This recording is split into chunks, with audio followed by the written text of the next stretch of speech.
Welcome back, everybody. Another edition of Diamond's Corner. Special guest. They're always special guests, but today we got Bryan Bam Bam Barbarena. Sorry about that. All good. Joining us. How's it going? It's going great. I really appreciate you having me on and thinking about me. Thanks.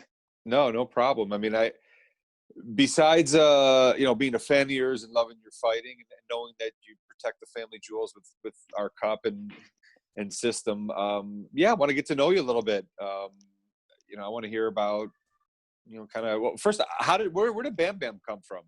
Is that like the Flintstones? Yeah, absolutely. It's a knockoff, I guess, from the Flintstones. My uncle used to call me that when I was a kid because he said I'd run around and just kind of hit stuff and just like a reckless abandon, and called me Bam Bam all the time. So it just kind of stuck, and then kind of disappeared for a while. And then when I started fighting, everyone was like, Bam Bam, it makes sense. It's got to be your name. It's got to be your fight name. So I know you went to Prescott High School. Yeah. You were a Badger. You were still Badgers back then? Yep. What did you play any other sports in high school before fighting? I played football. Growing up, I did some soccer, and my mom wouldn't let me do contact sports, so I had to wait till high school. Played football, and I actually started playing football in California, Altaloma High School. I played my freshman year there, and then we moved to Prescott, and I played there. But I led it all 4 years in football on varsity. So, wow, had a great season, had a great time with football, and had some college offers, and decided to pursue MMA instead. So you were playing as a freshman on varsity? It's pretty impressive. Well, I mean, I suited out. They pulled me up, I guess, to suit out, and I was there just as backup. I didn't really see field time. Yeah, but to be on the team, what size were you? Maybe like junior, senior year, let's say high school. Junior, senior year, I was actually probably lighter than the rest of my years. I was 210 as a freshman, and my junior year, I was about 205, 200. So how did you kind of transition from that to fighting? I mean, when did you get introduced to it? Did you start out? I know you train at the MMA lab, right? I used to, yeah. I now train at Jimmo in North Carolina. Okay. So tell me about how you kind of got started in fighting. I was picked on a lot as a kid. I was heavy set, kind of a bigger build, so got picked on being fat, blah blah. So yeah.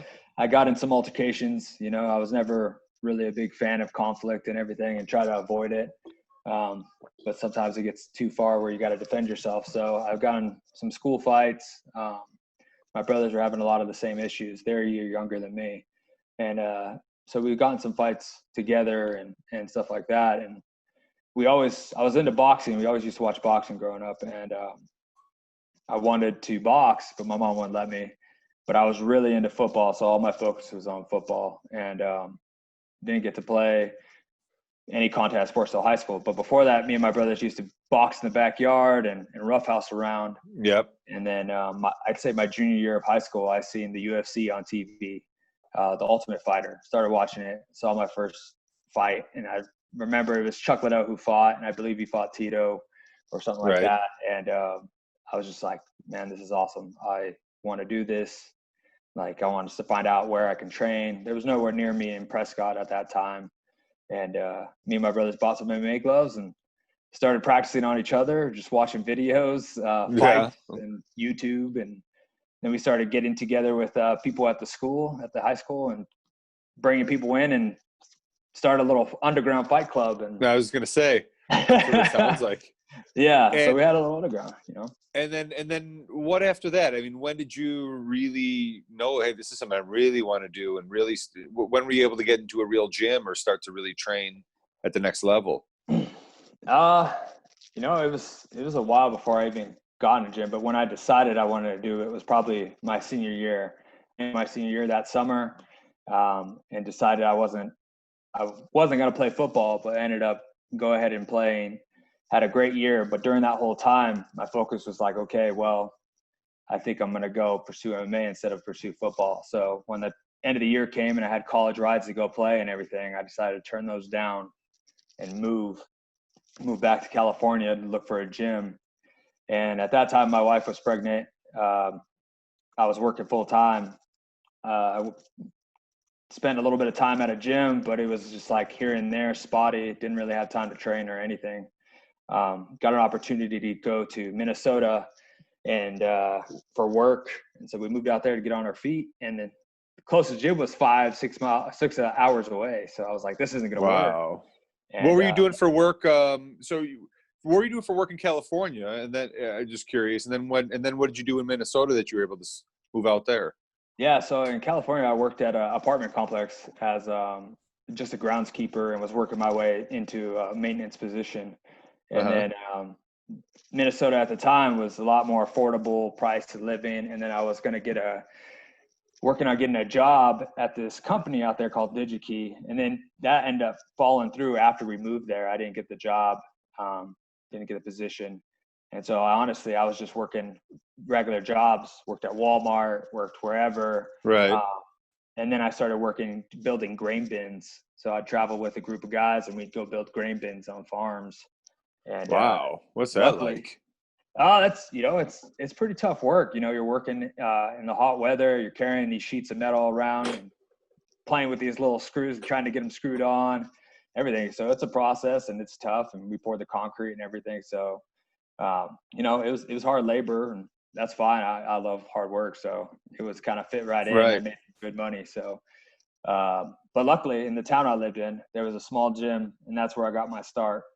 Some local fighters there. It's called the Stomp Factory in Thief River Falls, and just some local guys there who love to fight.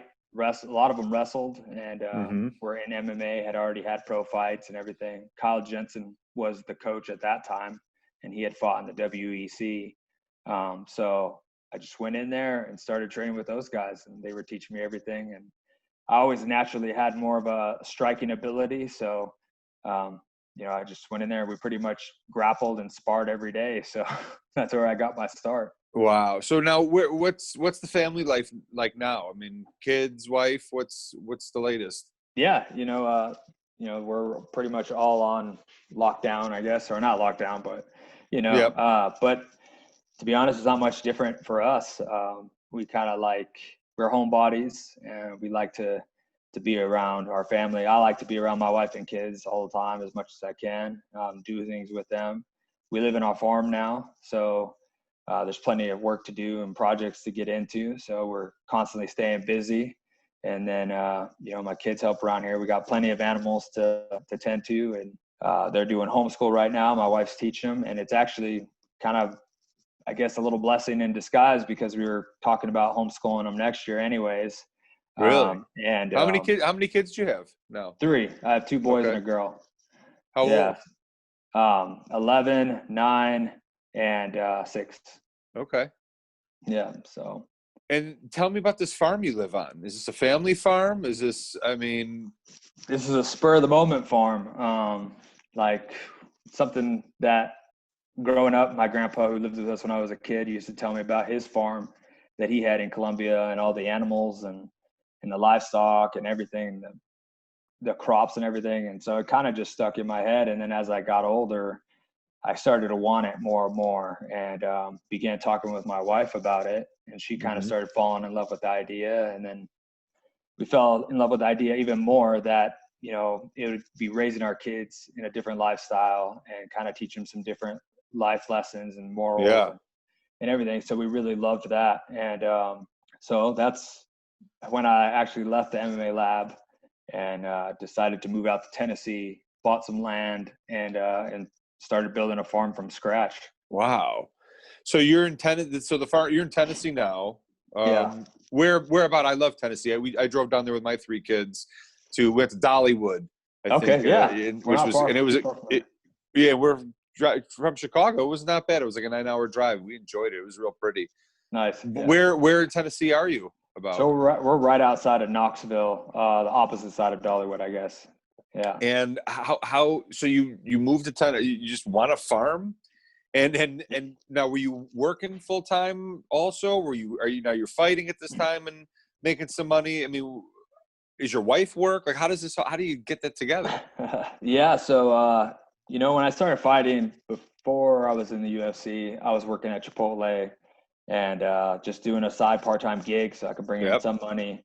And my wife's an RN, so she was working.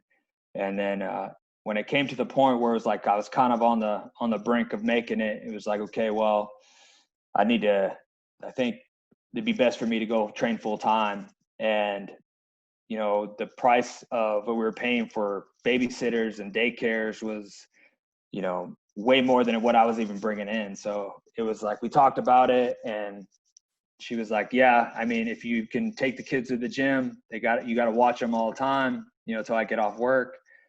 And then, so they got to go to training with you and everything. If one's sick, then you can't go, kind of thing. And I was like, yeah, let's do it. Talk to the coach, John Crouch at the MMA lab. And, since I got there, everybody was really cool, and it's family oriented, and everybody's, great with the kids. So I used to bring them in. There didn't used to be like a kids corner or anything. It used to bring them in on the mat right there, set them up with some snacks and a tablet to watch a movie, and they'd be middle sparring. They'd be running through the middle of the mat, So oh man, it was always scary and kind of, I was always worried that they were going to get hurt. But I mean, those everybody at the MMA lab, all those guys, Benson and everybody there they're like family to me, really.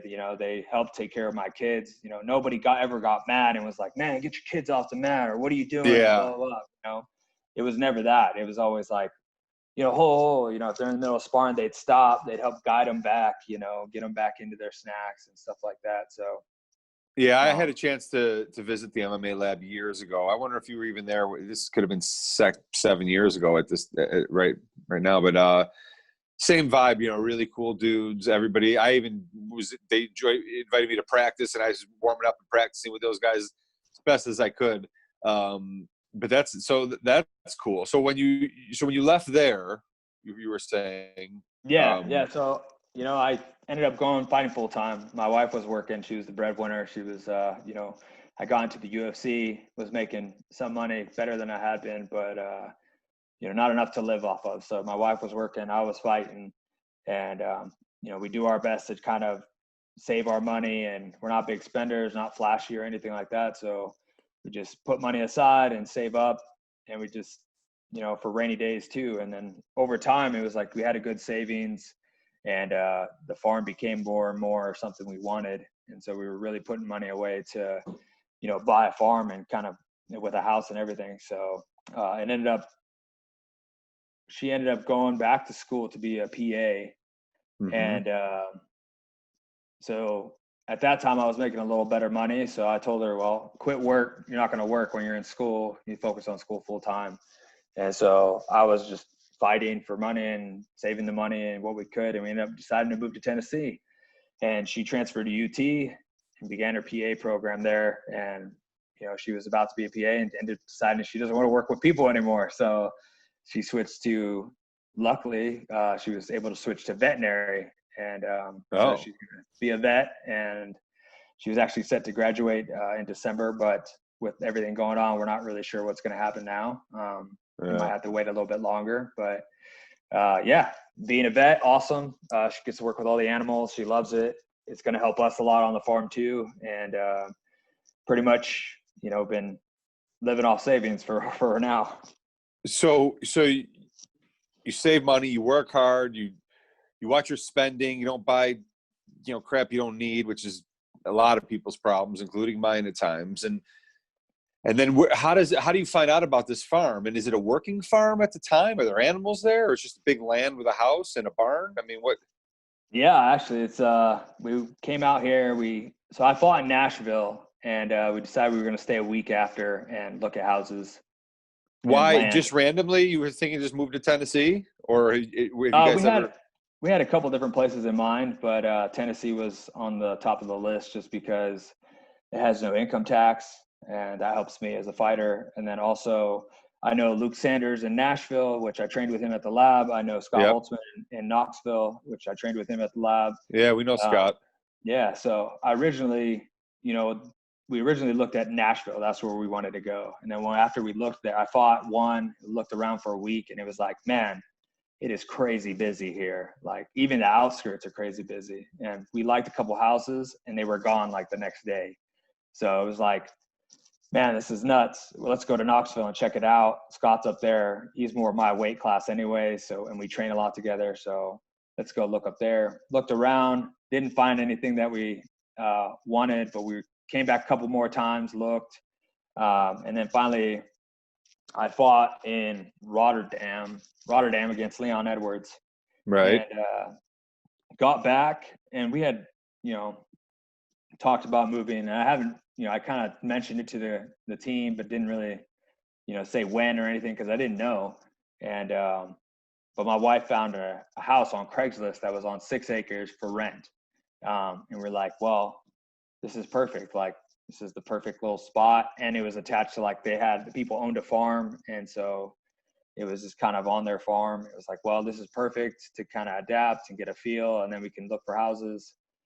So called the people. They're like, well, we're supposed to have some people come look at it. We're like, we'll take it. And wow. they're like, oh, okay. When will you be here? We'll be there this weekend. And this was like Monday. So I was like, you're in Arizona right still at this time? Okay. Yeah. And so I went into the gym and was like telling everybody like, hey, I know I talked about moving and getting, and stuff, but it's happening now. Like, we just got an opportunity. We can't pass up on it. We're going to go. And everybody was really cool. Some, people were sad and see me go, but real supportive about it. And so we took off, rented this house, lived there for a little under 6 months, decided we were going to look at the last few that are on our list to look at, found the house we're in now, bought it. And it was just really a house with land and has water on it, pond, a little bit of lake, wow, creeks, pasture, woods. So if all it was perimeter fenced, it had no cross fencing, no animal and livestock. So we're doing it all from scratch. Wow. And so did you have a realtor? Did you find this? Your wife found it yourself? I mean, how did you find this one that you ended up settling on? We did have a realtor, but I found this one on, like, our realtor was looking, we were looking, on houses for sale, land for sale or whatever, and came across this one and then sent it to the realtor, and she was like, okay, I'll set it up. Came out, looked at it. Wow. What were some of the bigger initial projects that you had to do that were tough? Like, it's a whole farm. I mean, how do you even start? Yeah. I mean, for us, the first thing was, let's get fencing up. We wanted to have cows. We wanted to have Black Angus. So let's get fencing up. So that was the first project. And luckily, we're blessed with my awesome neighbor. He's been a huge help, showing me the ropes, helping us with everything we need. He has a lot of equipment and he lends it to us. And, I help him cut hay and everything. And so, we work together a lot, and he's been a real blessing for us, to have someone so kind to show us everything and let us have use of his tools and everything. cool. So fencing was the first thing. Got some fence up, fenced only one pasture. For now, it's about 15 acres. And so we fenced that. And then next was a chicken coop. Had to have a chicken coop. We wanted to get some chickens, and we couldn't we're real big on repurposing items or building it ourselves, stuff like that, kind of saving money instead of hiring people or buying something that's already built. So I went out with a chainsaw, cut some trees down, found some dead trees or trees that were dead but still standing, cut them down, and bought this attachment for my chainsaw that's like a mill. So I milled out some wood, some planks, and you're not in the chicken coop right now, are you? It looks like no. No. You got nice planks behind you. Yeah, just a little pool area, but yeah. So I went out and milled some wood. We used leftover wood that we had and everything. Built this chicken coop, and it's huge. It's like I can stand up in it, everything. Are any of these pictures of the farm on your Instagram, or where can we see some of this stuff? Yeah, there's some on my Instagram, but you should follow at the Bam Fam Farm, and that has all the pictures. My wife runs that and posts everything. All our animals are on. Okay, say that again. I'm going to put it up on the screen here when we edit this. Say one more. Where was it? Yeah, the Bam Fam Farm. The Bam Fam Farm. That's awesome. Yeah. All right, we're gonna follow that. So fresh eggs. I mean, that's working out. Fresh eggs. We've butchered cows, so we have fresh pasture-raised beef, grass-fed beef, and then we have goats now. We fenced another area, have goats now, Nigerian dwarf goats, so we get milk off them. We've also had plenty of life born here on the farm: chicks, goats, cows. And how many years are you into it now? Where you're at this farm? This is year 3. Year 3. Yeah. And what percentage are you complete to what you envision? Let's say 10 years down the road, or I mean, what is? I mean, is it never ending? Is it just keeping? It's honestly, it's never ending. But yeah, I mean, the goal is to be profitable, to bring a profit for the farm, to bring a profit. And honestly, everybody that I talk to from all the cattle events and stuff that I've gone to with my neighbor and stuff, he introduces me to people, and I'm talking to people, and they all go, the first question they ask me is like, why did you get into farming? And they said, are you a millionaire? I said, no. I said, well, you're never going to make any money. You know how a farmer makes $1 million? They start with 2 million. That's funny. Yeah. So, I mean, yes, there's ways to make money. People are obviously doing it. You see small farms probably making more than larger farms at times, just because they're more of niche stuff and get into different things. And, we want to play in both areas. We want to have the beef cattle. We want to have grass-fed beef to sell, chicken, eggs, which we already have that too. And the goats, we plan on showing our goats for our kids for 4-H and getting involved in that. We've sold a bunch of our goats already too. And we plan on making soaps and lotions and with the milk. Wow.